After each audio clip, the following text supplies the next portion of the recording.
Hello friends, स्वागत है आपका मकवाना कोचिंग क्लासेस में। आज हम एमपीपीएससी प्रीलिम्स 2024 के अंतर्गत यूनिट 7 जिसमें विज्ञान एवं पर्यावरण से संबंधित है, इसके तहत एक टॉपिक का आज कवर करेंगे जिसका नाम है कोशिका, यानी कि हम सेल के बारे में पढ़ेंगे, जो कि मनुष्य के जीवन की सबसे छोटी कोशिका क्या है। तो जीवन की सबसे छोटी संरचनात्मक व कार्यात्मक इकाई है।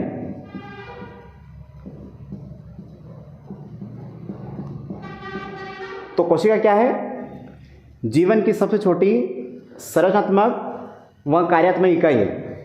अगर हम बात करें सबसे पहले, तो एक व्यक्ति आता है एंटोइन वान ल्यूवेनहॉक, और ल्यूवेनहॉक ने सबसे पहले एक मृत कोशिका की खोज की थी। मृत कोशिका, ल्यूवेनहॉक ने सबसे पहले मृत कोशिका की खोज की थी।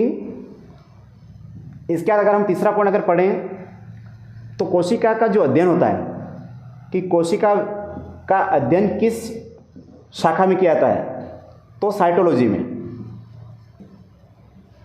कोशिका विज्ञान का जो अध्ययन होता है वो साइटोलॉजी में होता है। अगर हम बात करें कोशिका शब्द सबसे पहले किसने दिया, तो कोशिका शब्द सबसे पहले दिया था रॉबर्ट हुक ने। रॉबर्ट हुक ने 1665 में। तो इतना पॉइंट आपको याद रखना है कि कोशिका शब्द सबसे पहले किसने दिया? रॉबर्ट हुक ने। कोशिका का अध्ययन क्या कहलाता है? साइटोलॉजी। और अब हम बात करें आगे, तो कोशिका के 3 पॉइंट बहुत इंपॉर्टेंट होते हैं।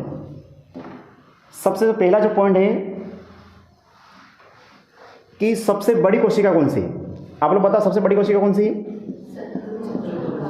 सबसे बड़ी कोशिका कौन सी है? शुतुरमुर्ग का अंडा। कितने लोगों ने देखा था? कितने लोगों ने देखा शुतुरमुर्ग का अंडा? अब तो हकीकत की पूछ रहा, क्यों नहीं देखा?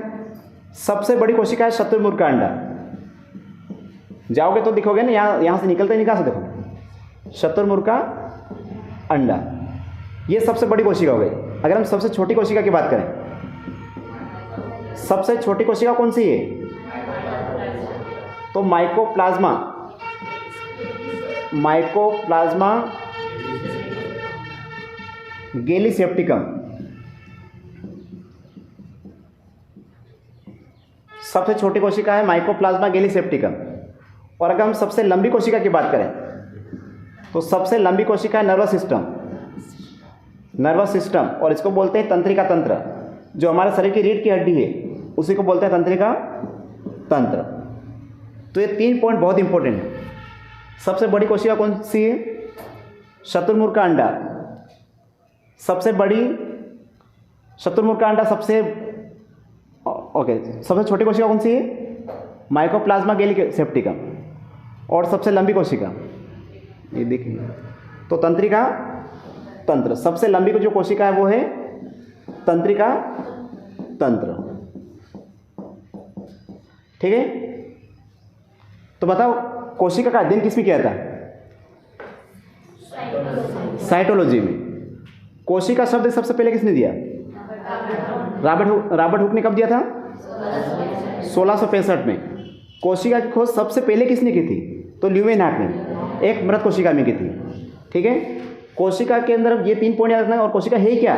तो जीवन की सबसे छोटी संरचनात्मक और कार्यात्मक, 2 शब्द याद रखना। 2 शब्द, एक शब्द है संरचनात्मक, स्ट्रक्चर, संरचनात्मक, और एक कार्यात्मक, है ना। तो ये 2 शब्द बहुत इंपॉर्टेंट है। जीवन की सबसे छोटी इकाई है। अगर कभी ऑब्जेक्टिव में आया कि जीवन की सबसे छोटी इकाई कौन सी है, तो कोशिका है। कोशिका से मिलकर क्या बनता है? उत्तक बनता है ना। आगे पढ़ेंगे अपन, है ना। तो ये 5-6 पॉइंट बहुत इंपॉर्टेंट है।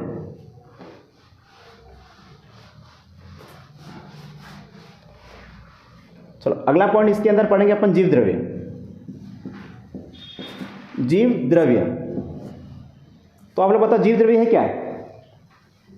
जीव द्रव्य क्या है? रंगहीन, रंगहीन हो गया, लसलसा हो गया,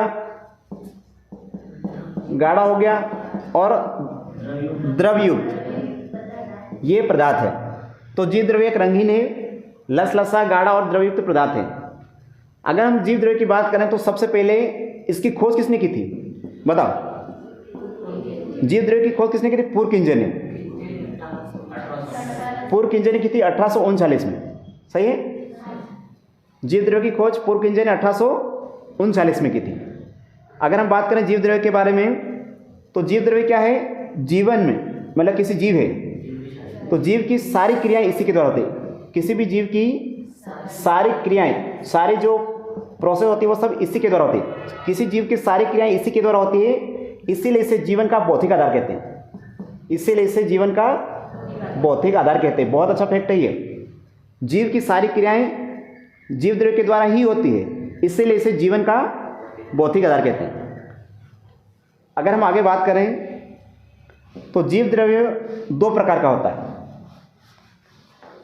जीव द्रव्य दो प्रकार का होता है। एक होता है कोशिका द्रव्य और एक केंद्रक द्रव्य।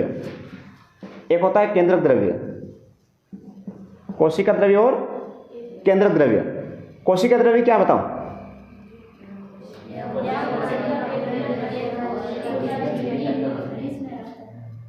ओके, यह कोशिका है ना, यह कोशिका में केंद्रक एवं कोशिका झिल्ली के बीच में होता है ना। यह कोशिका के अंदर अगर हम बात करें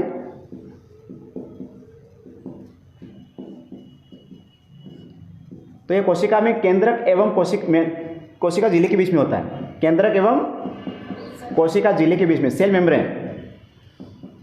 मेम्ब्रेन के बीच में होता है। अगर हम बात करें केंद्रक द्रव्य की तो केंद्रक द्रव्य क्या होता है? कोशिका में केंद्रक के अंदर रहता है। कोशिका में केंद्रक के अंदर रहता है। तो ये फैक्ट दोनों बहुत इंपॉर्टेंट है।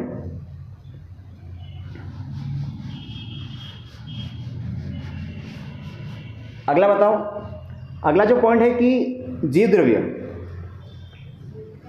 99, जीव द्रव्य का जो 99% भाग है, कितना? 99% भाग। जीव द्रव्य का 99% भाग 4 तत्वों से मिलकर बनता है। 4 तत्वों से, कितने? 4। उसमें पहला है ऑक्सीजन, दूसरा है कार्बन, तीसरा हाइड्रोजन और तीसरा है नाइट्रोजन। तो जीव द्रव्य का 99% भाग 4 तत्वों से मिलकर बनता है। ऑक्सीजन, कार्बन, हाइड्रोजन और नाइट्रोजन। अगर हम यहाँ पर बात करें जीव द्रव्य का तो जीव द्रव्य की लगभग 80% भाग, जीव द्रव्य का लगभग 80% भाग क्या होता है? जल होता है। जीव द्रव्य का लगभग 80% भाग क्या होता है? जल होता है। जीव द्रव्य के अंदर अकार्बनिक एवं कार्बनिक यौगिकों का जो अनुपात होता है, जीव द्रव्य में कार्बनिक एवं अकार्बनिक यौगिकों का अनुपात 81:19 होता है। तो जीव द्रव्य में अकार्बनिक एवं कार्बनिक यौगिकों का अनुपात 81:19 होता है। तो आज की क्लास में ये इतना ही फैक्ट था। आपको कोशिका पढ़ना है और जीव द्रव्य, कोशिका के बारे में जो भी फैक्ट है और जीव द्रव्य के बारे में। आगे हम इसके कोशिका के कितने भाग होते हैं उन सभी के नाम पढ़ेंगे, ठीक है। तो आप सभी का बहुत बहुत धन्यवाद वीडियो को पूरा देखने के लिए।